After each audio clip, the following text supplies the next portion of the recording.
नमस्कार, आप देख रहे हैं राजस्थान की तमाम बड़ी खबरें। आपके साथ मैं हूं महिमा जैन। खबरों की शुरुआत करेंगे उससे पहले एक नजर हेडलाइंस की ओर। जयपुर में 8 साल बाद अंतर्राष्ट्रीय क्रिकेट मैच। जयपुर में 17 नवंबर को भारत का न्यूजीलैंड से होगा T20 मुकाबला। कोहली की कप्तानी छोड़ने के बाद यहां मिलेगा नया कप्तान। रीट रद्द पर सुनवाई 27 अक्टूबर को। डिवीजन बेंच में केस खारिज होने पर सिंगल बेंच में लगाई याचिका। जांच होने तक परिणाम रोकने की गई मांग। गवर्नर से मिले गहलोत। घंटे भर की मुलाकात को मंत्रिमंडल विस्तार और राजनीतिक नियुक्तियों से जोड़कर देखा जा रहा।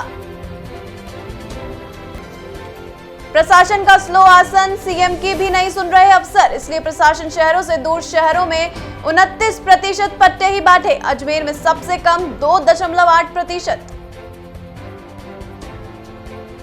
उदयपुर में ट्रक की टक्कर से 2 की मौत। नई बाइक पर दोस्त के साथ नंबर प्लेट लगवाने गया था युवक, लौटते वक्त हुआ हादसा। अब खबरें विस्तार से। राजस्थान के खेल प्रेमियों का इंतजार अब खत्म होने को है। 8 साल के लंबे इंतजार के बाद जयपुर के सवाई मानसिंह स्टेडियम में पहली बार T20 मैच का आयोजन होगा, जिसमें भारतीय क्रिकेट टीम न्यूजीलैंड से मुकाबला करेगी। इस मैच से पहले ही भारतीय T20 टीम को नया कप्तान भी मिलेगा, क्योंकि वर्तमान कप्तान Virat Kohli T20 world cup के बाद कप्तानी छोड़ने का ऐलान कर चुके हैं। दरअसल जयपुर के सवाई मानसिंह स्टेडियम को 2 अंतर्राष्ट्रीय क्रिकेट मैच की मेजबानी मिली है। न्यूजीलैंड और वेस्टइंडीज की टीम जयपुर में भारतीय टीम से मुकाबला करेगी। न्यूजीलैंड की टीम नवंबर में भारत दौरे पर आएगी। इस दौरान न्यूजीलैंड T20 के साथ 2 टेस्ट भी भारत खेलेगा। इसमें पहला T20 17 नवंबर को जयपुर के सवाई मानसिंह स्टेडियम में होगा, जबकि अगले साल फरवरी में वेस्टइंडीज क्रिकेट टीम भारत दौरे पर आएगी। वेस्टइंडीज के साथ भारत 3 वनडे और 3 T20 मैच खेलेगा। वेस्टइंडीज का भारत से दूसरा वनडे जयपुर के सवाई मानसिंह स्टेडियम में 9 फरवरी को खेला जाना प्रस्तावित है। रीट पेपर केस को लेकर एक बार फिर राजस्थान हाईकोर्ट में याचिका लगी। राजस्थान हाईकोर्ट की सिंगल बेंच में भागचंद शर्मा की ओर से अब सिविल रीट लगाई गई है। इसमें पेपर लीक के आरोप लगाते हुए रीट की परीक्षा कैंसिल करने और कोर्ट में केस पेंडिंग रहने तक रिजल्ट को रोकने की मांग की गई। हाईकोर्ट ने पहले से चल रहे मधु कुमारी नागर बनाम राजस्थान और अन्य केस के साथ ही 27 अक्टूबर को इस केस की अगली सुनवाई तय की है। इससे पहले याचिकाकर्ता रीट अभ्यर्थी जयपुर निवासी भागचंद की ओर से डिवीजन बेंच में जनहित याचिका लगाई गई थी। इसे खारिज करते हुए डिवीजन बेंच ने सिंगल बेंच में अलग से याचिका लगाने की लिबर्टी याचिकाकर्ता को दी थी। इस पर उनकी ओर से सिंगल बेंच के लिए नया केस दायर किया गया। सोमवार को हाईकोर्ट की जस्टिस महेंद्र कुमार गोयल की कोर्ट में सिविल रीट पर सुनवाई हुई। याचिकाकर्ता की ओर से एडवोकेट दिनेश कुमार गर्ग और दीपक कुमार केन ने पैरवी की, जबकि SGAMS सिंघवी दक्ष पारीक ने राज्य सरकार और विज्ञान शाह ने माध्यमिक शिक्षा बोर्ड की ओर से पक्ष रखा। मुख्यमंत्री अशोक गहलोत ने राज्यपाल कलराज मिश्र से सोमवार दोपहर मुलाकात की। करीब घंटे भर की हुई मुलाकात से चर्चाओं का बाजार एक बार फिर गर्म हो गया है। हालांकि मुख्यमंत्री और राजभवन की ओर से जारी आधिकारिक बयान में इसे केवल शिष्टाचार मुलाकात बताया गया, लेकिन सियासी हलकों में इसे मंत्रिमंडल फेरबदल और राजनीतिक नियुक्तियों से जोड़ा जा रहा है। ये भी साफ है कि राजभवन के स्तर पर किसी भी तरह की कोई तैयारी नहीं है।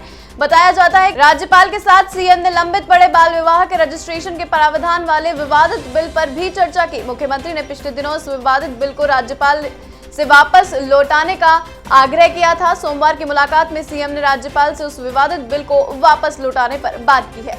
राज्यपाल उस बिल को अब सरकार को लौटाने पर सहमत हो गए हैं। अब कभी भी इस बिल को वापस लौटाया जा सकेगा। राज्यपाल के साथ सीएम की मुलाकात में लंबित पड़ी संवैधानिक नियुक्तियों पर भी चर्चा होने की बात कही। राजनीतिक जानकारों के मुताबिक मंत्रिमंडल फेरबदल और राजनीतिक नियुक्तियों पर अब जल्द फैसला होने का आसार है।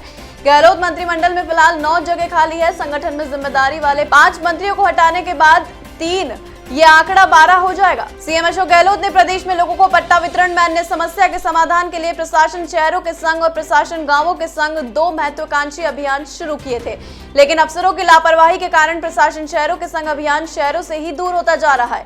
इसकी बानगी यही है कि प्रदेश के 196 शहरी निकायों में अभी तक आवेदन के सिर्फ 29% पट्टे ही बांटे जा सके हैं। उदयपुर और अजमेर में तो यह आंकड़ा सिर्फ 3% पर अटका हुआ है, तो वहीं जयपुर ग्रेटर में भी अब तक 8% से कम पट्टे बांटे गए हैं। गांवों की तुलना करें तो वहां आवेदन में 82.53% पट्टे जा चुके हैं। यहाँ कुल 1.78 लाख आवेदन आए थे। इसमें 1.55 लाख को पात्र मानते हुए 1.23 लाख पट्टे जारी किए गए हैं। पट्टा जारी करने में 17 जिलों का काम की रफ्तार के मामले में पिछड़ा माना है। इनमें जयपुर का ग्रामीण हिस्सा सबसे अधिक पिछड़ा है।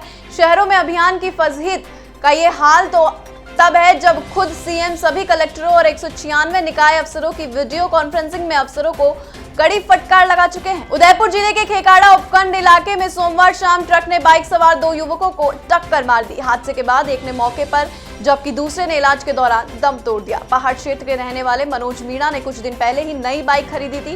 वह अपने दोस्त के साथ नंबर प्लेट लगवाने गया था, वापस अपने गांव आ रहा था। इसी दौरान गोदावरी मार्ग पर सामने से ट्रक ने टक्कर मार दी। मनोज के सिर में चोट आने से उसकी मौके पर मौत हो गई। दोस्त जयेश गंभीर रूप से घायल हो गया। खेखाड़ा सीएचसी भेजा। स्थिति गंभीर होने पर उसे डूंगरपुर रेफर किया गया। यहां इलाज के दौरान जयेश ने भी दम तोड़ दिया। इधर मनोज के परिजन देर शाम तक घटनास्थल पर डटे रहे और ट्रक को घटनास्थल से ले जाने नहीं दे रहे थे। वहीं पुलिस के समझाने के बाद मृतक के परिजन घटनास्थल से हटे और खेखाड़ा थाने में रिपोर्ट सौंपी। दोनों मृतकों का पोस्टमार्टम मंगलवार को किया जाएगा। शवों को खेखाड़ा मोर्चरी में रखवाया गया है। फिलहाल के लिए इतना ही। आप देखते रहिए मारुधर बुलेटिन। नमस्कार।